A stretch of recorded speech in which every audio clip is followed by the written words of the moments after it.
اللہ تعالیٰ فرماتے ہیں شہر رمضان الذی انزل فیہ القرآن ھدی للناس، ہم نے قرآن کریم کو ماہ رمضان المبارک میں نازل کیا۔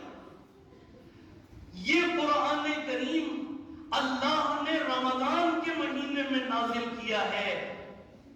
کس کے لیے نازل کیا؟ ھدی للناس، ہدایت کے لیے، تمام انسانوں کے لیے اس میں ہدایت ہے۔ اب میں آپ سے یہ سوال کرتا ہوں، جتنے بھی یہاں مسلمان ہیں سب مبلغ ہیں، قرآن کریم کی یہ آیت مجھے اور آپ کو متوجہ کر رہی ہے کہ یہ قرآن کریم اللہ نے ہدایت کے لیے نازل کیا۔ کب؟ رمضان المبارک میں۔ رات کون سی ہے؟ اِنَّا أَنزَلْنَاهُ فِي لَيْلَةِ الْقَدْرِ، لیلۃ القدر کی بات۔ اور اس کے ساتھ وہ حدیث ملا لیجئے حضرت قتادہ رضی اللہ تعالیٰ عنہ کی، وہ فرماتے ہیں حضور اکرم صلی اللہ علیہ وآلہ وسلم نے فرمایا کہ یہ رمضان کا مہینہ وہ ہے کہ آسمان سے جتنی بھی وحی اس دنیا میں آئی ہے، اس کائنات میں جتنی بھی وحی آئی ہے، وہ اللہ نے رمضان کے مہینے میں نازل فرمائی۔ حضرت ابراہیم پر جو صحیفے نازل کیے وہ رمضان کی پہلی تاریخ۔ زبور حضرت داؤد علیہ السلام پر نازل ہوئی 6 رمضان۔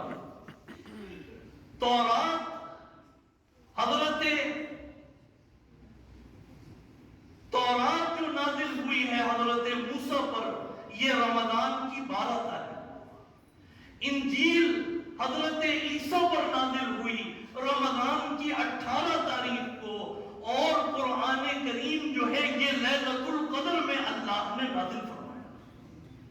تمام کی تمام وحی رمضان میں نازل ہوئی۔ تو معلوم یہ ہوا کہ یہ رمضان کا مہینہ وحی الہی کا مہینہ ہے، رمضان کا مہینہ ہدایت کا مہینہ ہے۔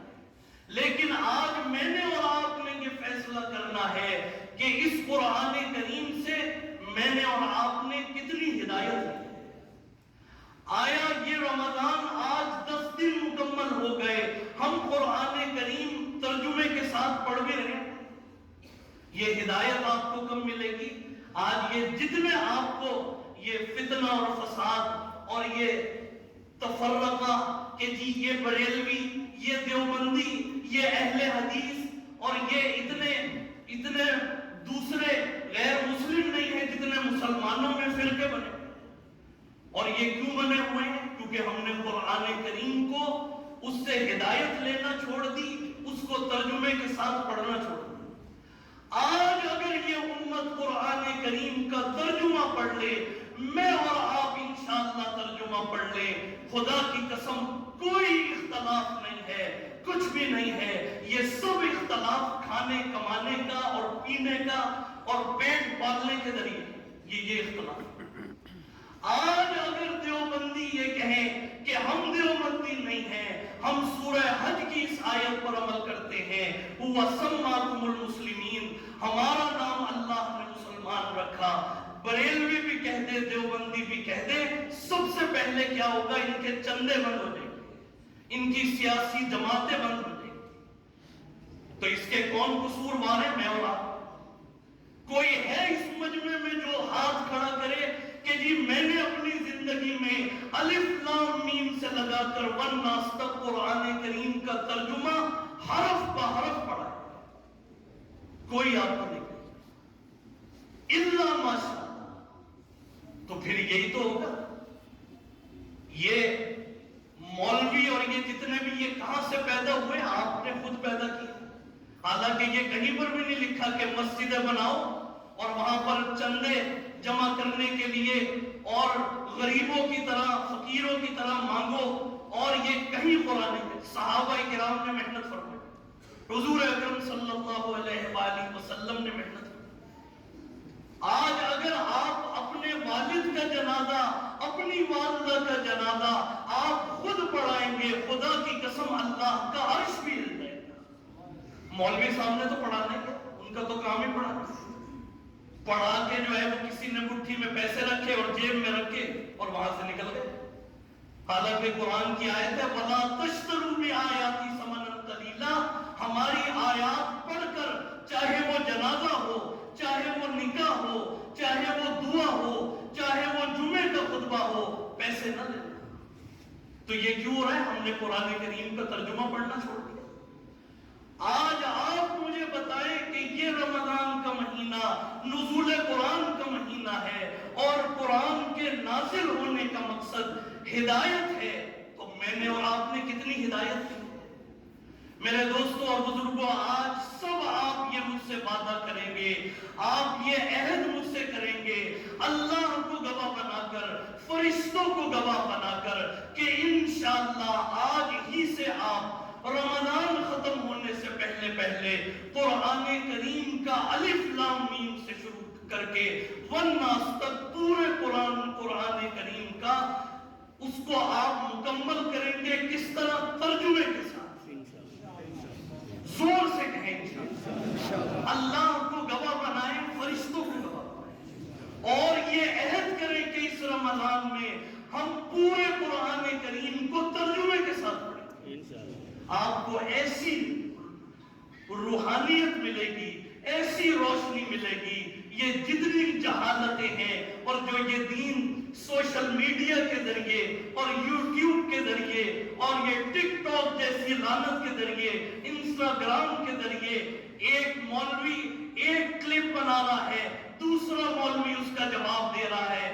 کوئی کہہ رہا ہے کہ یہ بدعت ہے، کوئی کہہ رہا ہے یہ پوری قوم کو رمضان کے مہینے میں الجھایا ہوا ہے. اور یہ قوم بھی افطاری اور سحری کا ٹائم، جو دعا کی قبولیت کا ٹائم ہے، اس وقت کے اندر ٹی وی آن کر کے دین سیکھ رہے.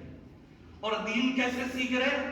سکھانے والے وہ ہیں جو پورا سال ناچ گانا اور سر کے اوپر بھی دوپٹہ نہیں.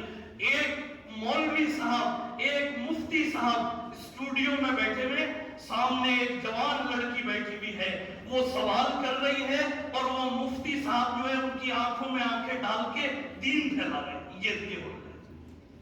وجہ کیا ہے؟ ہم نے چھوڑ دیا قرآن کریم. پھر یہ فتنے اور یہ ساری چیزیں. افطاری کا وقت، سحری کا وقت، خدا کی قسم آپ نہ فون پر بیٹھیے، نہ یوٹیوب، نہ ٹی وی، مصلی بچھائیے. خدا کی قسم آپ کو ایسا لگے گا اس وقت میں کہ جیسے بس آپ ہیں اور آپ کا رب ہے، درمیان میں کوئی پردہ نہیں ہے. جب انسان بھوک کی حالت میں، پیاس کی حالت میں، تنہائی میں جا کے مصلی بچھاتا ہے، افطاری سے پہلے اللہ تعالیٰ عرش عظیم کے فرشتوں کو بھیجتے ہیں، وہ آپ کی دعاؤں پر آمین کہتے ہیں. اور یہ جتنے ٹی وی پر اور یہ سب، یہ خود تو رمضان انجوائے کر رہے ہیں، باقیوں کا رمضان خراب کر رہے ہیں. اس سے بچنا چاہیے. اگر آپ صحیح طریقے سے رمضان گزاریں، آپ کے پاس تو ایک لمحہ بھی نہیں، آپ سب کچھ چھوڑ چھاڑ کے وہاں پر بیٹھے ہوئے ہیں. اس سے بہت ضروری ہے، اس سے بچنا. میرے دوستوں اور بزرگوں، وقت ہو گیا، بہت سی باتیں رہ گئی. آخر میں صرف اتنی بات کہ یہ وحی الہی کا مہینہ ہے، یہ جنت میں جانے کا مہینہ ہے. جنت کے تمام دروازے کھلے ہوئے ہیں، جہنم کے دروازے بند ہیں. جب یہ وحی الہی کا مہینہ ہے، اسی لیے آپ کی اس جامعہ میں اتنی محنت اور مجاہدہ ہو رہا ہے. کس لیے؟ ڈونیشن مانگنے کے لیے نہیں، چندے مانگنے کے لیے نہیں. یہ تو کس لیے ہو رہا ہے کہ بھائی آؤ قرآن سیکھ لو، حدیث سیکھ لو. روزانہ فجر کی نماز کے بعد درس قرآن، روزانہ عصر کی نماز کے بعد درس حدیث، روزانہ تراویح کے بعد خلاصہ تراویح، اور جمعے کو عصر کی نماز کے بعد حلقہ درود شریف، اور ہفتے میں 2 مرتبہ بڑے بڑے علماء کرام جمعرات کو، اتوار کو ظہر کی نماز کے بعد آ رہے ہیں. اس کا مقصد کیا ہے؟